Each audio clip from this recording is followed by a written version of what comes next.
Setelah peristiwa yang menunjukkan kesetiaan Hizkia itu, datanglah Sanherib, Raja Asyur, menyerbu Yehuda. Ia mengepung kota-kota berkubu dan berniat merebutnya.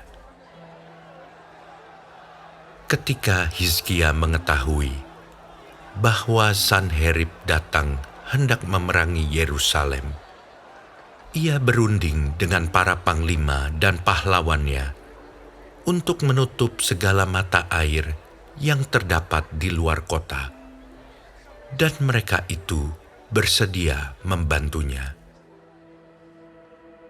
Maka berkumpullah banyak orang.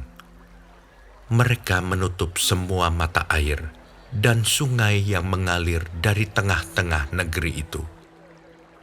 Kata mereka, "Mengapa raja-raja Asyur harus mendapat banyak air kalau mereka datang?" Dengan sekuat tenaga, Hizkia membangun kembali seluruh tembok yang telah terbongkar, mendirikan menara-menara di atasnya, dan tembok yang lain di luarnya. Ia memperkuat juga Milo di kota Daud, dan membuat lembing dan perisai dalam jumlah yang besar. Ia mengangkat panglima-panglima perang yang mengepalai rakyat, menyuruh mereka berkumpul kepadanya di halaman pintu gerbang kota, dan menenangkan hati mereka dengan kata-kata, "Kuatkanlah dan teguhkanlah hatimu. Janganlah takut dan terkejut terhadap Raja Asyur serta seluruh laskar yang menyertainya. Karena yang menyertai kita lebih banyak daripada yang menyertai dia.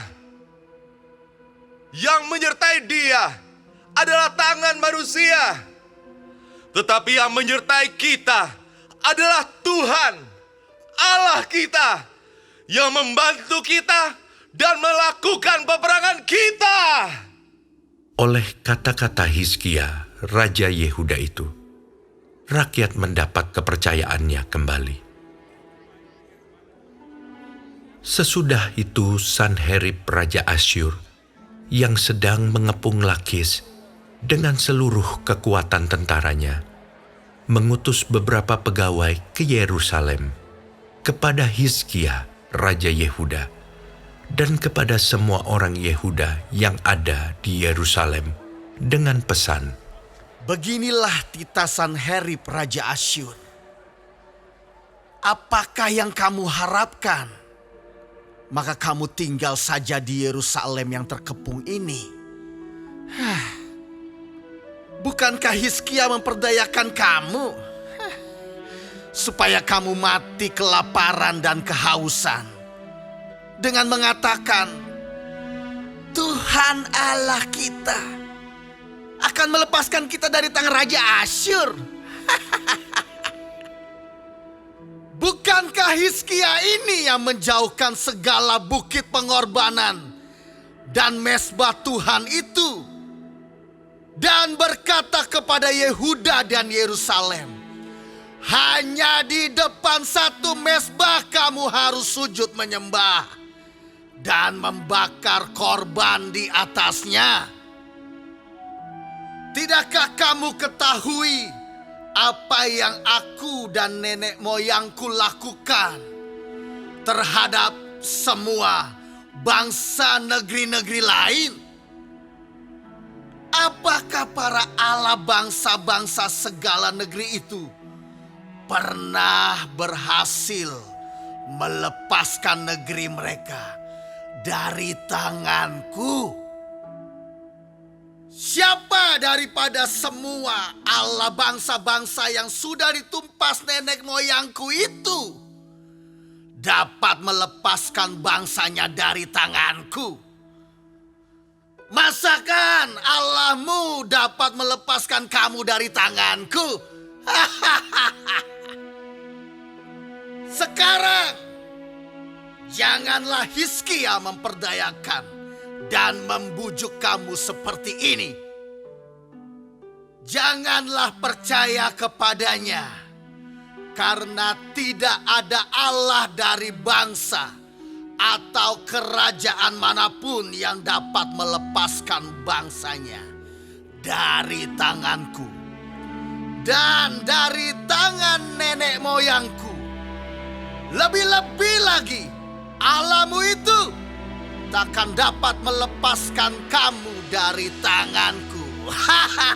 Dan masih banyak lagi yang diucapkan pegawai-pegawai Sanherib itu menentang Tuhan Allah dan menentang Hizkia hambanya. Ia menulis juga surat yang penuh cela dan hujat terhadap Tuhan Allah Israel. Bunyinya, sebagaimana para Allah bangsa-bangsa segala negeri lain tidak dapat melepaskan bangsanya dari tanganku. Demikian pula Allah Hizkia takkan dapat melepaskan bangsanya dari tanganku. dan mereka berseru dengan suara nyaring dalam bahasa Yehuda kepada rakyat Yerusalem yang ada di atas tembok untuk menakutkan dan mengejutkan mereka, supaya mereka dapat merebut kota itu.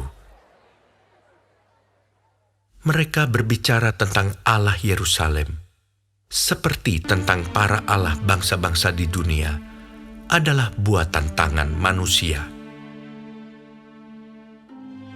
Tetapi oleh karena itu, Raja Hizkia dan Nabi Yesaya bin Amos berdoa dan berseru kepada sorga. Lalu Tuhan mengirim malaikat yang melenyapkan semua pahlawan yang gagah perkasa, pemuka dan panglima yang ada di perkemahan Raja Asyur, sehingga ia kemalu-maluan kembali ke negerinya. Kemudian ia ditewaskan dengan pedang oleh anak-anak kandungnya sendiri ketika ia memasuki rumah Allahnya. Demikianlah Tuhan menyelamatkan Hizkia dan penduduk Yerusalem dari tangan Sanherib Raja Asyur dan dari tangan semua musuhnya. Dan ia mengaruniakan keamanan kepada mereka di segala penjuru. Banyak orang membawa persembahan ke Yerusalem untuk Tuhan dan barang-barang berharga untuk Hizkia, Raja Yehuda itu. Sejak itu, ia diagungkan oleh semua bangsa. Pada hari-hari itu, Hizkia jatuh sakit, sehingga hampir mati. Ia berdoa kepada Tuhan, dan Tuhan berfirman kepadanya dan memberikannya suatu tanda ajaib. Tetapi Hizkia tidak berterima kasih atas kebaikan yang ditunjukkan kepadanya, karena ia menjadi angkuh, sehingga ia dan Yehuda dan Yerusalem ditimpa murka. Tetapi ia sadar akan keangkuhannya itu dan merendahkan diri bersama-sama dengan penduduk Yerusalem, sehingga murka Tuhan tidak menimpa mereka pada zaman Hizkia. Hizkia mendapat kekayaan dan kemuliaan yang sangat besar. Ia membuat perbendaharaan-perbendaharaan untuk emas, perak, batu permata yang mahal-mahal, rempah-rempah, perisai-perisai, dan segala macam barang yang indah-indah. Juga tempat perbekalan untuk hasil gandum, untuk anggur dan minyak, dan kandang-kandang untuk berbagai jenis hewan besar, dan kandang-kandang untuk kawanan kambing domba. Ia mendirikan kota-kota, memperoleh banyak kambing domba dan lembu sapi, karena Allah mengaruniakan dia harta milik yang amat besar. Hizkia ini juga telah membendung aliran Gihon di sebelah hulu dan menyalurkannya ke hilir, ke sebelah barat, ke kota Daud. Hizkia berhasil dalam segala usahanya. Demikianlah juga ketika utusan-utusan raja-raja Babel datang kepadanya untuk menanyakan tentang tanda ajaib yang telah terjadi di negeri. Ketika itu Allah meninggalkan dia untuk mencobainya, supaya diketahui segala isi hatinya. Selebihnya dari riwayat Hizkia dan perbuatan-perbuatannya yang setia, sesungguhnya semuanya itu tertulis dalam penglihatan Nabi Yesaya bin Amos, dalam kitab Raja-Raja Yehuda dan Israel. Kemudian Hizkia mendapat perhentian bersama-sama dengan nenek moyangnya, dan dikuburkan di pendakian ke pekuburan anak-anak Daud. Pada waktu kematiannya, seluruh Yehuda dan penduduk Yerusalem memberi penghormatan kepadanya. Maka Manasye anaknya menjadi raja menggantikan dia.